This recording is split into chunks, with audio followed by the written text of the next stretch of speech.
আমি ওনার সাথে হাত তুলতে পারি না এই কারণে, কারণ উনি আমাদের অনেক সিনিয়র লিডার। তাই আমি ওনার হয়ে আপনাদের সকলের কাছে আবেদন করব, ওনাকে প্লিজ দয়া করে আপনাদের জোড়াফুল চিহ্নে মানে 3 নম্বর বোতামে ভোটটা দেবেন, যাতে উনি আবার গিয়ে পার্লামেন্টে বিজেপির মুখটাকে ভোতা করে দেয়।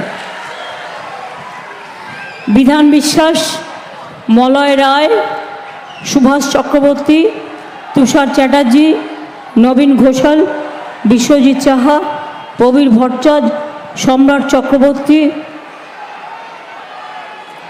পার্থ ভৌমিক, সুজিত বোস,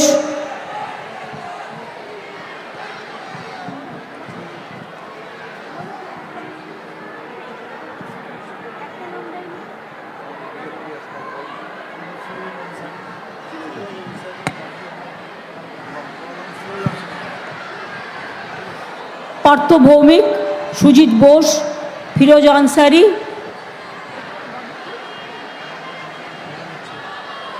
বাবলু আনসারি সহ সকলে।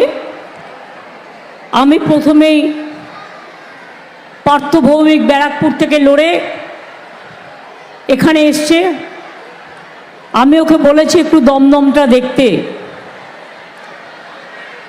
কারণ কেউ কেউ ভাবছেন ব্যারাকপুরে হেরে গিয়ে দমদমে কি করে দাঙ্গা করা যায়। আর আমি জানি ব্যারাকপুরে এবারে পার্থটাই জিতবে।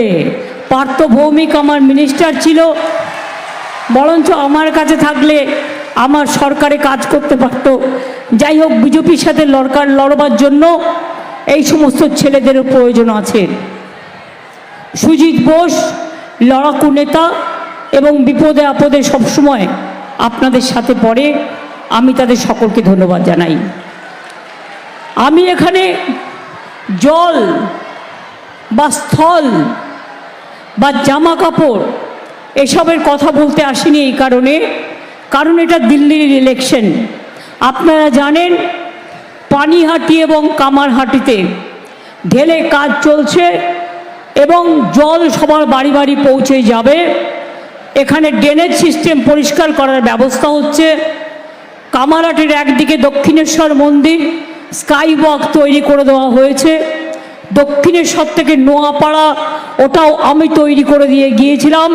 নোয়াপাড়া থেকে দমদম, ওটাও আমার সময় করা।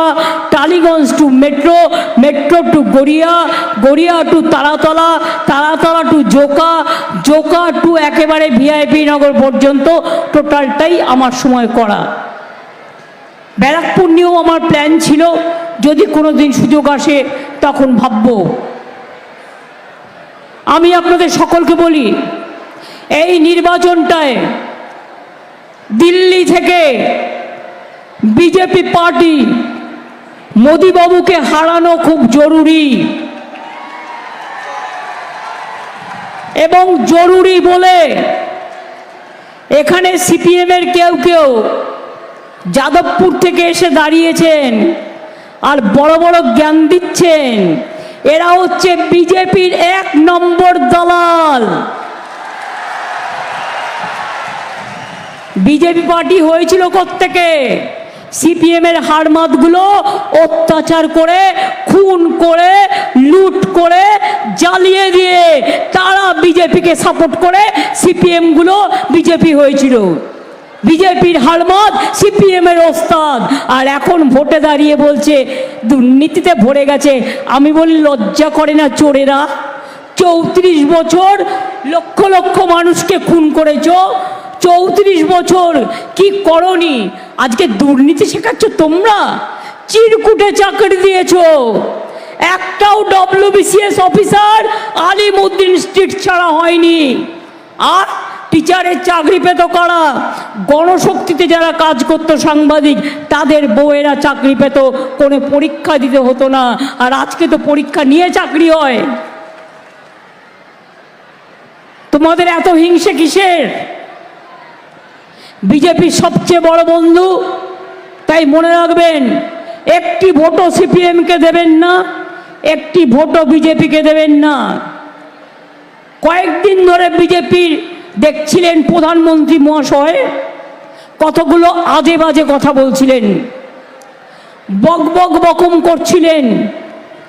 পরিকল্পনা ছিল তার পেছনে। পরিকল্পনাটা আজকে ক্লিয়ার হয়ে গেছে। একটা পরিকল্পনাটা কি? বারবার বলেছে যে মুসলিমরা নাকি জিতে গিয়ে তপশিলীদের সংরক্ষণ তুলে দেবে। বলেছিল কি বলেনি? বলেছিল কি বলেনি? হিন্দু মুসলমানে ভাগাভাগি করে দিচ্ছেন দেশের প্রধানমন্ত্রী। সারা বিশ্ব শুনলে নিন্দা করবে। এবং এইটাই আজকে কোর্টকে দিয়ে করিয়েছে। কোর্টের সবাই খারাপ নয়, আমি কোর্টকে সম্মান করি, কিন্তু যে ব্যক্তি এই রায় দিয়েছে যে ওবিসি রিজার্ভেশন থেকে মুসলিমদের বাদ দিতে হবে, আমি তাদের রায় মানি না, আমি মানব না। ওবিসি রিজার্ভেশন চলবে, এর জন্য উচ্চতর কোর্টে যেতে হলে যাব। এরা আমায় চেনে না যে আমি মাথা নত করার লোক নই। আমি বারবার বলেছি, কেন মুসলিমরা তপশিলীদের চাকরি কাটতে যাবে, তাদের রিজার্ভেশনে ভাগ বসাবে? ওদের এত খারাপ ভাবার কোনো কারণ নেই, তুমি পছন্দ করো না বলে। কিন্তু মনে রাখবেন, আপনাদের মধ্যেও দু একটা গদ্দার ঢুকে গেছে, দু একটা গদ্দার ঢুকে গেছে, যে গদ্দারগুলো বিজেপিকে মেটেরিয়াল সাপ্লাই করে আর বিজেপির কাছে গিয়ে কাছের মানুষ থাকতে চায়। এরা জানে না, এমনকি ভোটটা পর্যন্ত দিতে আসে না এখন আর অনেকে, কেউ কেউ। আমি বারবার বলি, মুসলিমরা এত খারাপ নয় যে তারা তপশিলীদের রিজার্ভেশন কাটবে। মোদিবাবু, আপনি জেনে রাখুন, আপনি আগুন নিয়ে খেলছেন। তপশিলীদের রিজার্ভেশন আপনি ক্যান্সেল করবার চেষ্টা করছেন, আপনাকে করতে দেব না। আপনি মুসলিমদের নামে দোষ দেবেন না।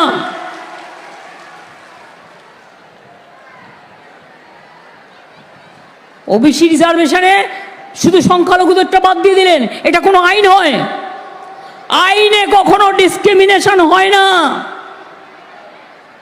আমিও অ্যাজ এ লয়ার আমি আমার ভার্সন বলছি, আমার ওপিনিয়ন, এটা হতে পারে না।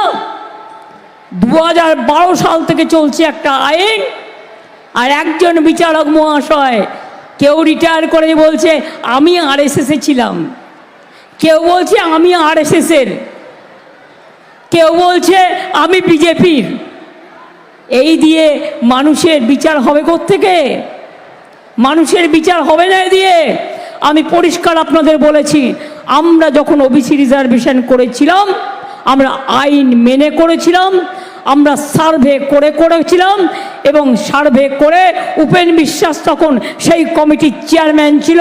মনে রাখবেন, আমরা একটার পর একটা কমিশন থেকে রিপোর্ট এনে করেছিলাম। তখন কোর্টে কেস হয়েছিল, কোর্টে হেরে গিয়েছিল বিজেপি, তখনও সিপিএম কোর্টে কেস করতে গিয়েছিল, হেরে গিয়েছিল। আজও জেনে রাখুন, জনতার ভোটে আপনাদের হারিয়ে আপনাদের দাবি আমি মানব না, মানব না, মানব না।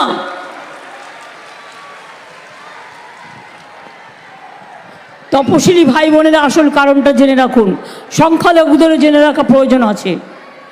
এই যে সৌগতদা লাস্ট অংশে বলবার চেষ্টা করেছিলেন, ইউনিফর্ম সিভিল কোড কেন করা হচ্ছে, বিজেপির ম্যানিফেস্টোয় নিয়ে এসছে।